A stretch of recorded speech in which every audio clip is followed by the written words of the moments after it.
Ya, ada beberapa cara salvage ya, yaitu dengan menggunakan pelampung-pelampung itu, kalau memang posisi kapal selamnya memungkinkan untuk diangkat selama pelampung itu. Kalau tidak mungkin, ya terpaksa harus menggunakan tali dan seterusnya, kemudian diangkat ke arah tongkang. Ada kren-kren besar di situ yang menderek kapal selam itu ke atas. Saya kira itu, Pak. Ya, sesuai yang saya sampaikan kemarin, kita akan melaksanakan evakuasi terhadap kapal ini karena setelah diketahui keberadaan atau posisinya di kedalaman 338, ya kita akan melaksanakan evakuasi. Saat ini masih ada kapal Swift Rescue dari Singapura dan juga Megabakti dari Malaysia dan juga KRI Rigel Angkatan Laut yang masih patroli untuk memastikan bahwa kapal ini tidak geser, jadi tetap pada tempatnya semula. Tergantung dari posisi bagaimana kapal selam itu sekarang berada. Dan penyelamatannya kalau sudah begitu harus diderek, Pak. Dia tidak bisa lagi karena akan nyangkut dan seterusnya. Atau kalau memang memungkinkan ya dengan pelampung-pelampung tadi, tetapi itu harus dilakukan juga dengan cara yang hati-hati juga. Sehingga harapan kita nanti ke depan kita sudah koordinasi dengan SKK Migas yang memiliki kapal, memiliki kemampuan mengangkat beban di kedalaman 1000 kurang lebih 1200. Ya mudah-mudahan ini bisa membantu untuk evakuasi. Demikian juga akan ada kapal dari Angkatan Laut Cina yang akan membantu juga untuk evakuasi pengangkatan ini. Evakuasi bagian dari KRI Nanggala 402. Ternyata tentara Singapura melihat ini di badan kapal KRI Nanggala 402. Bagian atau komponen ringan dari kapal selam KRI Nanggala 402 mulai dievakuasi dari dasar laut ke atas kapal. Kapal penyelamat milik Angkatan Laut Singapura MV Swift Rescue mulai mengangkat sejumlah komponen. Bagian-bagian kapal selam dari KRI Nanggala 402 di kedalaman 850 meter yang berhasil diangkat antara lain adalah hidropon atau alat komunikasi bawah air dan baju penyelamatan. Hal ini diungkapkan oleh Laksamana TNI Yudo Margono kepada wartawan di atas KRI Dr. Suharso usai upacara tabur bunga di perairan Laut Utara Pulau Bali pada hari Jumat 30 April 2021. Karena kemampuannya, MV Swift Rescue terbatas mengangkat badan. Kapal Singapura ini hanya mampu mengangkat bagian-bagian dari kapal selam KRI Nanggala 402 yang termasuk badan-badan ringan-ringan saja.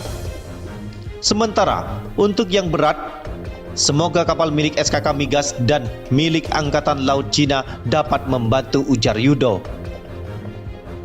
Yudo menyebutkan bahwa sudah ada beberapa komponen ringan dari KRI Nanggala 402 yang berhasil dievakuasi ke atas kapal MV Swift Rescue.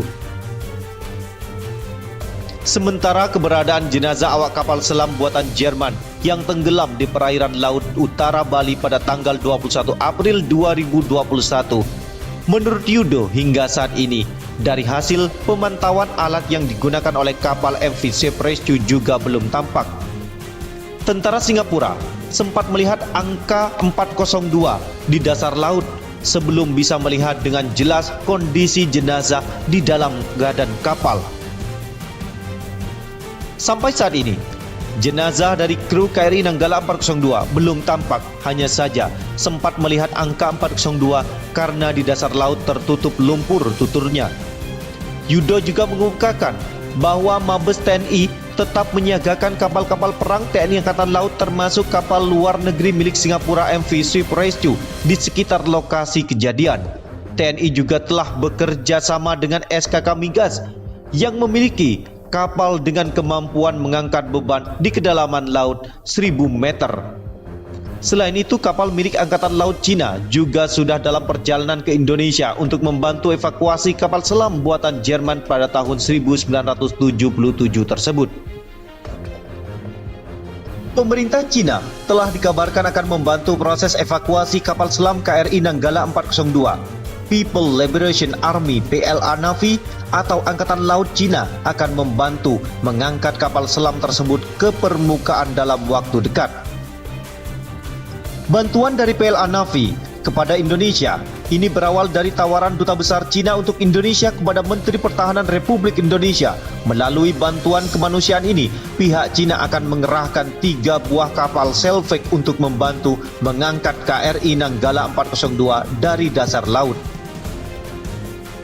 3 jenis kapal Selfake yang diperbantukan yakni kapal Ocean Selfake dan Rescue Yongqingdao 863, Ocean Tung Nantu 185 dan Scientific Selfake 863. Ketiga kapal penyelamatan ini memiliki kemampuan daya selam sampai kedalaman 4.500 meter.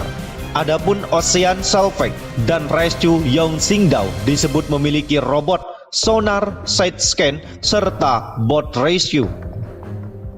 Ketiga kapal ini diperkirakan tiba di perairan Bali pada tanggal 30 April atau awal Mei tahun 2021, kata Dinas Angkatan Laut dikutip dari keterangan resmi pada hari Sabtu 1 Mei 2021. Selain bantuan dari pemerintah Cina, TNI Angkatan Laut juga bekerjasama dengan SKK Migas akan mengoperasikan kapal Timas 1201 untuk mengangkat badan kapal dari KRI Nanggala 402 beserta dengan ABK yang telah gugur. Kapal yang akan dioperasikan ini memiliki panjang 162,3 meter, lebar 37,8 meter, dan tinggi 16,1 meter. Kapal ini juga menggunakan kren berkapasitas 1.200 MT yang cocok untuk instalasi platform konvensional. KRI Nanggala 402 telah hilang kontak pada saat pertengahan April yang lalu saat melaksanakan latihan penembakan torpedo SUT di perairan Bali. KRI Nanggala kemudian dinyatakan sumsum setelah ditemukannya serpihan kapal. Musibah naas tersebut menewaskan 53 awak dari kapal KRI Nanggala 402. Evakuasi kapal selam KRI Nanggala 402 yang tenggelam di perairan utara Bali beberapa waktu yang lalu diperkirakan akan sangat berat. Kapal berisikan 53 awak tersebut sudah dinyatakan tenggelam di kedalaman 838 meter tanpa ada yang selamat.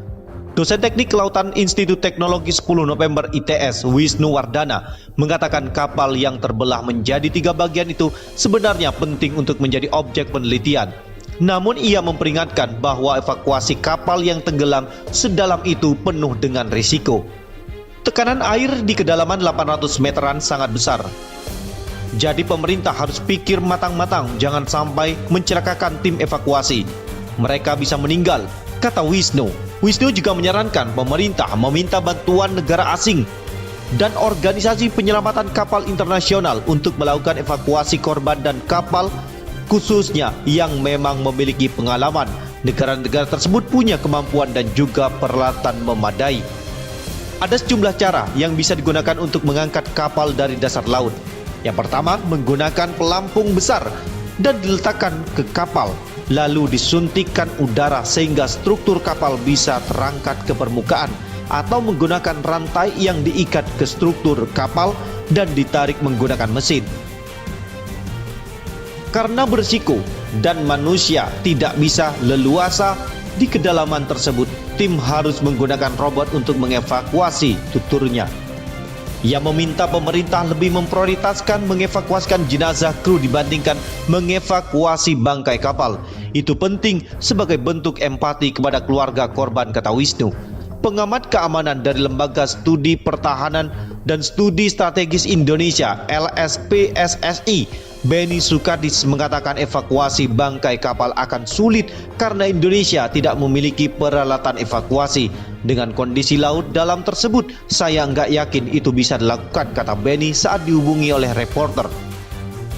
Kalau dilihat detail, diperlukan peralatan dan keahlian menyelam di laut dalam. Persoalannya, kita belum pernah ada evakuasi kapal sedalam ini. Jadi resiko paling besar adalah keselamatan bagi penyelam di dalam dasar laut dengan tekanan tinggi, jelas bisa membahayakan penyelaman. Hal yang paling mungkin dilakukan, kata Beni, adalah meminta bantuan asing atau organisasi internasional khusus penyelamatan kapal. Misalnya yang pernah evakuasi kapal kurs Rusia, artinya dibutuhkan peralatan dan bantuan dari luar negeri yang tentu akan menghabiskan biaya tinggi, kata dia. Benny mengatakan pengangkatan bisa dilakukan dengan mengikat beberapa potongan kapal dengan kabel baja yang kemudian diderek naik ke permukaan, dan itu tidak gampang. Diperlukan beberapa teknologi hidrolik. Dengan pertimbangan kesulitan tersebut, beberapa anggota dewan meminta evakuasi kapal dipikirkan kembali. Kalau sifatnya untuk sekedar pengingat, sebaiknya ditimbang-timbang lagi apakah cocok antara tujuan dengan resiko dan biayanya, kata anggota Komisi 1 Bidang Keamanan DPR RI fraksi PKS, Sukamta, pada hari Rabu siang. Sementara anggota Komisi 4 Bidang Kelautan DPR RI fraksi Partai Demokrat, Suhardi Duka, mengatakan tunda pengangkatan kapal yang biayanya tinggi, cukup evakuasi korbannya. Pada saat ekonomi Indonesia stabil, barulah lakukan pengangkatan bangkai kapal.